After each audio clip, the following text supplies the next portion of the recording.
BBC के Facebook live में खुश आमदीद। मैं इस वक्त ईदी सर्द खाने के बाहर मौजूद हूँ, जहाँ पे गुज़िश्ता रोज़ जो PIA के तैयारे के साथ हादसा पेश आया, उसमें हलाक होने वाले मुसाफिरों और अमले के लोगों को यहाँ पर उनकी मैयतें लाई गई हैं, जहाँ पे शनाख्त का अमल जारी है। काफ़ी जो लाशें हैं वो काफ़ी झुलस गई हैं, इस वजह से उनकी शनाख्त में मुश्किलात पेश आ रही हैं और जो लवाहिकीन हैं कोशिश कर रहे हैं, उनके DNA भी हो रहे हैं। तो हमारे साथ कुछ मौजूद हैं। जी, आपका क्या नाम है? सैयद इमरान अली।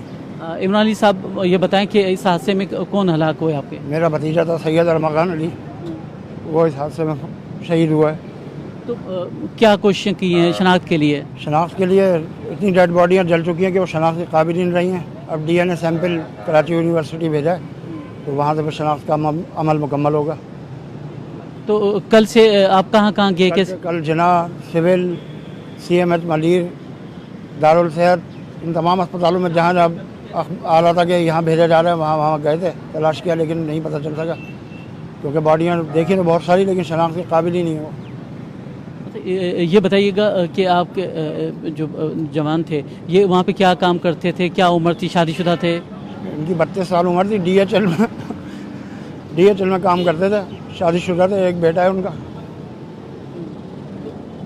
इसमें क्या जो हुकूमती इदारे हैं उनकी कोई मदद हासिल हो रही है? किस तरीके से इससे करें?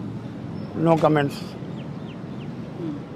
कोई हुकूमती इदारे की किसी की कोई कोशिश मुझे नज़र नहीं आई। वहाँ भी जिना अस्पताल के बाहर भी इसी तरह खड़े हुए थे, कोई डेस्क नहीं था, कोई ऐसा नहीं था हेल्प काउंटर के जहाँ से आदमी जाके मालूम कर सके या जहाँ कलेक्टिव इंफॉर्मेशन हो, कुछ भी नहीं थी वहाँ पर। एक एम्बुलेंस में झाँक के देख रहे थे, एक बॉडी को, एक एम्बुलेंस में एक बॉडी को देख रहे थे।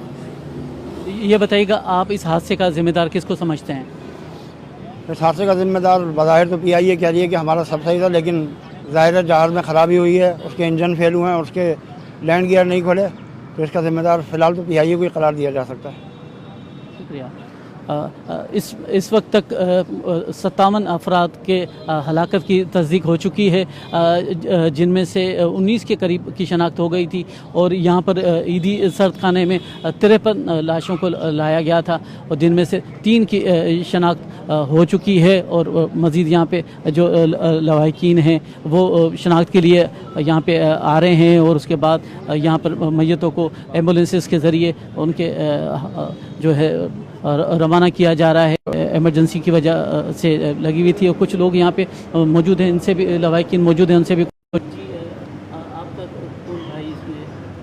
मेरा बड़ा भाई दिलशाद अहमद जी, इसी प्लेन के अंदर था जो क्रैश हुआ, उसमें जो है ना वो शहादत उसकी हुई। शनाख्त में क्या दुश्वारी है? शनाख्त में मुझे कोई दुश्वारी नहीं है, बस ये है कि उस टाइम माहौल ऐसा था कि सब चाह रहे थे कि मेरा अजीज़ मुझे पहले मिल जाए, तो उसमें थोड़ी परेशानी हुई, लेकिन ये है कि मेरे को इतनी कोई दुश्वारी नहीं हुई। मैंने बआसानी जो है ना उसको पहचान लिया, उसकी शनाख्त कर ली, आइडेंटिटी कर। जो आपके भाई है वो किसी तकरीब में शिरकत के लिए आ रहे थे? भाई हैं मेरे, वो छुट्टियों में आ रहे थे, मेरी शादी तकरीब में भी थे और छुट्टियों में भी आ रहे थे, वो दोनों काम एक साथ थे। पूरी फैमिली कराची में रहती है? ये लाहौर? ये बड़े भाई जो वहाँ पे इनकी जॉब है, तो उसकी वजह से फैमिली इनकी वहाँ रहती है। फैमिली इनकी पहले आ गई थी तकरीबन 15 दिन पहले, ये भी छुट्टियों पे आए थे 27 को, अलविदा वाले दिन इनकी फ़्लाइट थी आने की। आपके अपने भाई किस तरीके से शनाख्त की? उनकी जब वो बैठने से पहले क्या ना मेरे एयरपोर्ट में इंटर हो रहे थे अंदर, तो उनकी जो ड्रेसिंग थी, उनके हाथ में जो घड़ी थी, फेस है उनका, स्टाइल है उनका, उसकी वजह से हमने उनको। आखिरी मरतबा कब रब्ता हुआ टेलीफोन पे? 12 बजे से तकरीबन 12:30 बजे तक, जब तक वो वालदा से बात हो रही थी, तकरीबन आधे घंटे तक। जब वो अंदर इंटर हो गए बोर्डिंग के लिए जो होता है, तो उस टाइम उनका ऑफर होगा, ठीक है मैं 2 घंटे बाद फ़ोन करता हूँ पहुँच के।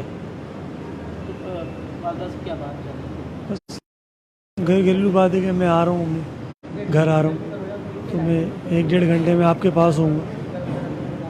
वाइफ को फ़ोन करके यही बात की, बस मैं पहुँचता हूँ।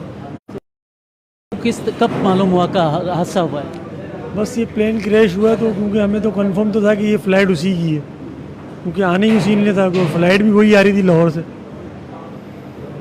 बस फिर हमने मालूमात ली अपने थ्रू पे, पैसेंजर लिस्ट देखी तो उसमें आप क्या करवाई कि आप इधर उधर जाने के बजाय जो है ना, तो मज़ीद ये था कि हम JPMC गए थे, तो वहाँ पे जो है ना हमारे को भाई हमारे की उसकी डेड बॉडी मिल गई। इस हादसे का जिम्मेदार आप किसको समझते हैं? PIA को, और किसको? PIA ही है। आज पहली दफ़ा तो नहीं हुआ है कोई हादसा, इससे पहले भी तो 1 से 2 दफ़ा हो चुका है ना। और यहाँ पे तो किसी की जान की परवाह है ही नहीं है ना। इनके लिए 100 जाने, ना हमारी गवर्नमेंट के लिए, ना तो PIA के इदारे के लिए। लानत है ऐसी एयरलाइन के ऊपर। ये एयरपोर्ट से खड़े होकर उन्होंने पिक्चर भेजी है कि मैं आ रहा हूँ, और अल्लाह मुझे अपने हिफ्ज़-ए-ईमान में रखे। वॉइस नोट भी इन्होंने भेजा है कि मैं जहाज़ में बैठने वाला हूँ। तो इस सारे हरजाने का ज़िम्मेदार वो PIA है। PIA के साथ ये मामला चलते आ रहे हैं। ना PIA अपने जहाज़ तब्दील करेगी कभी, और ना PIA जो है ये मामला ठीक करेगी। ये हमारा भाई चला गया। यकीन के सुने जो काफ़ी गमज़दा भी थे और मुख्तलिफ़ इदारों के कारकर्दगी से नाराज़ भी नज़र आते हैं।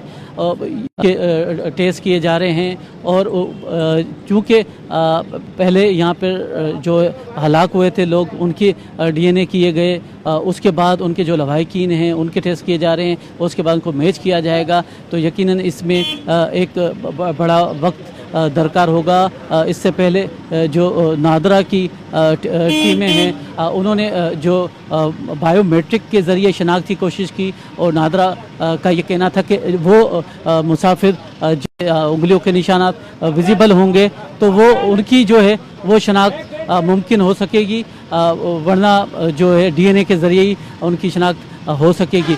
यहाँ पर काफ़ी ऐसे लोग भी आए हैं। उनमें से एक नौबयाता दुल्हन थी जिसकी सिर्फ 4 महीने पहले शादी हुई थी, और वो अपने जो मायके गई हुई थी और लॉकडाउन की वजह से वापस नहीं आ सकी, और इसकी वजह से उन्होंने जैसे ही ये लॉकडाउन का नरमी हुई और PIA ने ये परवाज़ें बहाल की, तो ये उन्होंने उनके जो ससुराल हैं उन्होंने ये टिकट करवाए, और उसके मगर हादसे में वो जो लड़की है वो हलाक हो गई।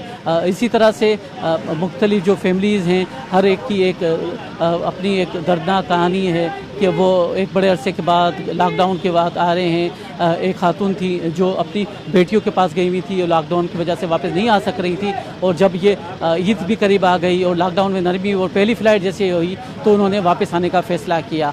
रियाज सोहेल को फ़िलहाल ईदी सदखाने से इजाज़त दीजिएगा। हम कोशिश करेंगे कि आपको फिर अपडेट करें।